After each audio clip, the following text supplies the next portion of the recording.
This is my first ever YouTube video on this channel, and I just need you guys to give me support. Well, you don't need to give me support, but it would be very helpful if you just leave me some support, give me some ideas for this channel, because I'm really trying to grow my whole YouTube fan base. And yeah, so I just want to get this out of the way. And thank you guys for watching the video. And yeah, let's get into it. Alright, so welcome to my channel, guys. Today we're going to be doing my new segment on this channel, or a segment on this channel, Let's Talk. So this whole segment or series on my channel will be basically talking about interesting topics around gaming, and yeah, that's basically all. So, and as you guys can tell from the video title, we'll be talking about launch titles, but not just any launch titles, the third and fourth generation, as I think they're the most interesting, as they're the first ones to ever be made. Well, other than Atari, but who really wants to play Atari games and look at Atari? They're not very eventful. But yeah, so we're gonna be talking about like how are launch titles important for game success. If you don't have good launch titles for your console, then you won't have a good ground base for your success. But with that being said about launch titles and everything, let's just get talking.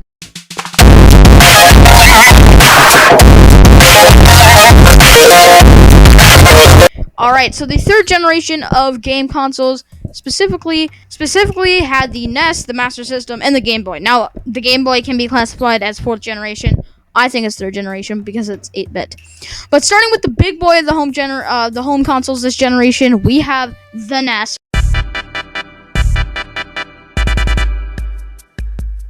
Or the Nintendo Entertainment System.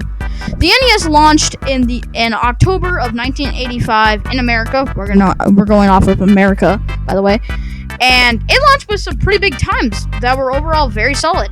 Games like Excitebike games in general have been super influential, but Super Mario Bros. Is the one that started the whole Super Mario platform genre, and it was probably the most influential game of all time. It revolutionized video games in a way that nothing could probably ever rival, with its amazing gameplay and stage design at the time.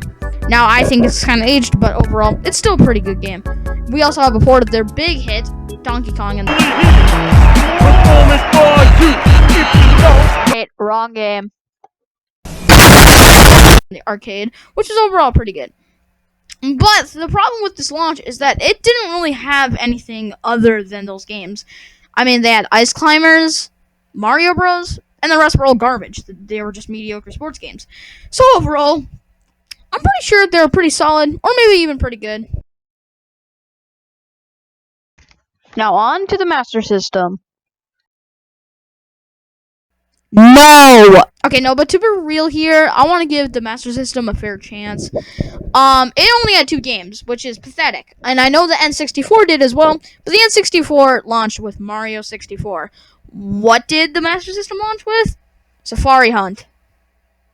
Exactly. Okay, next off we have the Game Boy. Now, the Game Boy is overall very, very interesting because it was the first ever major handheld system, and it was made by Nintendo. Now, I think the graphics are slightly worse than the NES, but let's actually look at the launch titles. I mean, it had Super Mario Land, massive game, at the time, of course. Now, nowadays, playing the game, it's just okay. But Super Mario Land is so good because of how popular Mario is. It also had Tetris, which was a fantastic puzzle game, and still sells very well right now. And we also have sports games like baseball and tennis.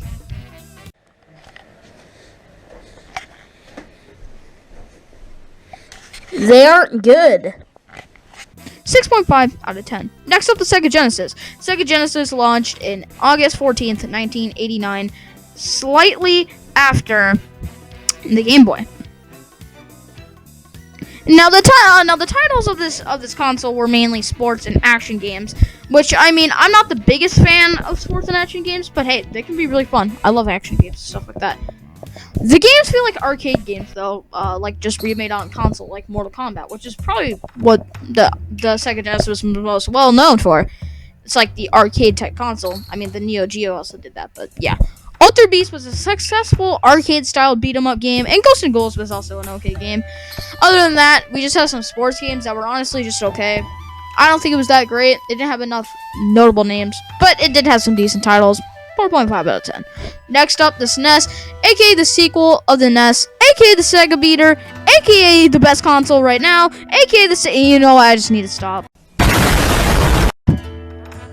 But back to the SNES launch titles, as these are absolutely fantastic. Super Mario World, a fantastic entry in the series, showcasing the power of its console.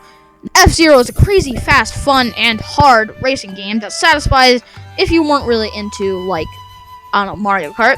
They also had games like Pilot Wings, a pretty fun flight sim, Gradius 3, a great 2D shooter, and not only that, SimCity, which is possibly known as the best SimCity game of all time, or many people's favorite. And not only that, but the good launch proved to be in SNES's favor, as it was able to beat out the Sega Genesis in sales, with the SNES selling over 49 million, while the Genesis sold around 33 to 36, different numbers online.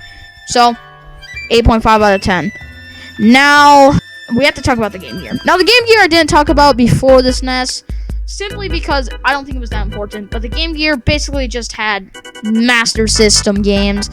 And, well, it was a Master System, you know, it was a portable Master System. I honestly don't think any of these games were really that great to begin with, and they just weren't appealing. I mean, they weren't bad, but they weren't amazing. But at least it launched with some decent variety. 3.5 out of 10.